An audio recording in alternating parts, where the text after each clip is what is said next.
Welcome to the KX Country Clubhouse, ladies and gentlemen. Another great guest joining us again in KX Country, Justin Moore. How you doing, man? I'm good, man. Just trying to get my road legs back in underneath me. It's we've been shot out of a cannon the last 5-6 weeks, so but not complaining. It's good to be back on the road. Well, I'll tell you what. If that's your tour bus in the background, I want to be on that bus right now. That's the bus? Yeah, this is it, man. It's I tell everybody it's pretty cool. It beats the 12-passenger van I started in, but it's not as cool as your house after a while. But yeah, it certainly beats the alternative. Hey, get 10 #1 hits and you get to have a nice bus like that. Congratulations on that too, man. That's awesome. Thanks so much, man. It's really honestly just hard to believe. You know, we've been doing it a while now, but you know, I don't know that, you know, numbers like that were ever anything that we ever really even thought about. But thank you. Yeah, you know, you've really stayed true to who you are, your sound. I mean, you know, obviously every song is different, but what you do is what people know and they're familiar with, and it's great. And you don't feel the need to change. You don't feel the need to, you know, do whatever makes other people happy. How do you find that will to do it? To just say, no, this is what I want to do. This is what's working for me, and it's obviously working for you. Well, I mean, you know, there were moments and, you know, through the years where that's certainly a conversation that was had, you know, and there were obviously reasons why people chased this or that, you know, radio changing, you know, from the time I came out to maybe year 5 or 6 in my career was really when the sound of radio really changed a lot with the pro country and the rap. I mean, and hey, to each their own, but that's when it changed, you know, good, bad, or indifferent. And so there were some tough conversations during that time, but I just have always felt like the fans deserve for us to be genuine and not try to sell them a bill of goods. And I'm of the belief they're going to pick up on it if you do. So I never wanted to go try to do something that I didn't feel comfortable doing. Plus, I mean, I'm the one who has to get up and sing it every night. So, you know, luckily I'm at a record label who was really, really supportive in that kind of that mentality, and you know, radio has been really good to me, not only, you know, here in the States, but you guys up there have always been really, really great to me. And you know, certainly we wouldn't be having this conversation about 10 #1s if that weren't the case. Well, I appreciate that. Thank you very much. And we do love what you're doing here. And personally, I am a big fan of what you're doing. And I like the fact that you stayed true to yourself. And also, you didn't feel the need to pull up your stakes and move to Nashville, too. Was that a conversation that was had? And how did that go down? Yeah, so I lived in Nashville from 02 to like 10, I think, 10 or 11. Because as you know, a lot of times you got to be there, put a little time in there. But it was never my intention to stay there and make it my home. Right. Love Nashville, have great relationships, you know, great friends there.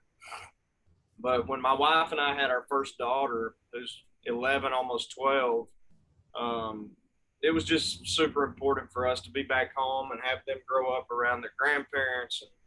And the other thing is, I never wanted, you know, me choosing to do this for a living to affect my kids negatively. Not to say that they couldn't have had a normal life in Nashville, because there's great spots there where you can do that. But Sure. Just felt like it's really kind of hard to get away from the music business when you're in Nashville and you're in the music business. And so being back home, you know, my kids are treated like everybody else's. I really wanted to do everything I could to give them the most normal upbringing as possible. And I think for us, it's not for everybody, but Yeah. for us, it's much easier back home. Well, a lot of people, you know, because of this pandemic, have been working from home and they don't want to leave home. I like working from home. So you were kind of ahead of the curve on this. You've been doing this for years now, right? Yeah, yeah, exactly. And the other thing is, man, people back home are happy for me and proud of me and all that stuff, but they don't really care. To be honest with you, they're like, hey, that's just Justin. And so that's good for my soul also. But yeah, you're right. You know, I don't do well with all this technology because I'm, you know, from a little different era. But it certainly is a great tool for me. You know, I've recorded songs, written songs over Zoom. You know, and it requires me to go to Nashville. You know, a lot less than what I did in years past. So Yeah. The Justin Moore podcast, it's been incredibly successful. A lot of people, you know, I first started hearing about it from industry people saying, man, you got to watch his podcast. You got to hear it. Do you think that gives you an insight to what we do in radio? Because for years we would sit here and ask you the questions and then you never really know what's going on behind the scenes. But now I think, does it give you an insight into that to see how a broadcast goes together? And how do you feel? Are you comfortable doing that? yeah, no doubt about it. I mean, it definitely provides perspective. You know, I thought I had a healthy respect for you guys before, but I'm certainly no professional on that side of the microphone like you guys are. But we have fun with it. You know, it's allowed us to, you know, catch up with folks that, you know, we're great friends with, and allowed us to meet people that otherwise we wouldn't have. And you know, from my perspective, uh, you know, when we got shut down or whatever you want to call it, and knew we weren't going to be on the road for a while, that's really the only opportunity we have to do anything in long form is play shows with the fans in mind, you know, because we do these things and it's 10 minutes and then we're out. Yeah. So I was just trying to figure out a way to, you know, maybe replace just a little bit of that kind of medium for the replace the shows. And obviously it's not the same, but it allows us to spend an hour, hour and a half, whatever, with the fans each week. And we try to, you know, we try to give some inside baseball, if you will, and some funny stories. And it's been a little trickier out on the road. Our reception and internet and stuff is a little funky at times, but it's our goal to continue doing it out here on the road as well. Right on, man. What about getting back on the road? As you said, things were kind of shut down for a while for a lot of people, for quite some time for some people. Was there any challenges when you came back on stage? I talked to some artists that said, oh, I forgot some of the words to my songs and things like Yeah. that. Anything like that? Yeah, actually, I told my road manager, this was right after we got back on the road. I'm like, man, I'm out of breath. Like, Yeah. I forgot where to breathe and when to just stand at the mic stand and take a breath instead of running all over the place like an idiot. And so, yeah, there was some of that for sure. Knock on wood, I don't think I've forgotten any lyrics any more than I did before. But yeah, it definitely takes some getting used to. You know, I mean, especially for a singer. I mean, our voice is a muscle, and you know, I've been on the road 14, 15 years, and using it an awful lot until, you know, a year and a half ago, and then don't hardly ever use it, at least in the capacity in which I'm accustomed to. So yeah, you know, it's definitely taken some time to build that strength back up, you know, allow us to go play. You know, right now we're playing 4 nights in a row, which, you know, you gotta, it's a marathon, not a sprint. You know, you can't go out there the first night and blow it out, you know. For sure. Straight Out of the Country dropped in April.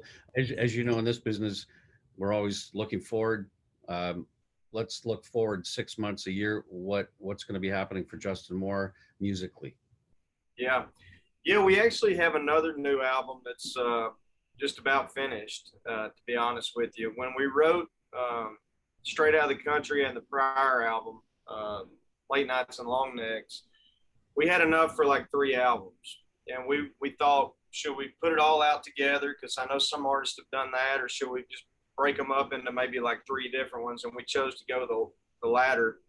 And it's been good. We didn't know, you know, we were going to be hit with the COVID and all that stuff. Yeah.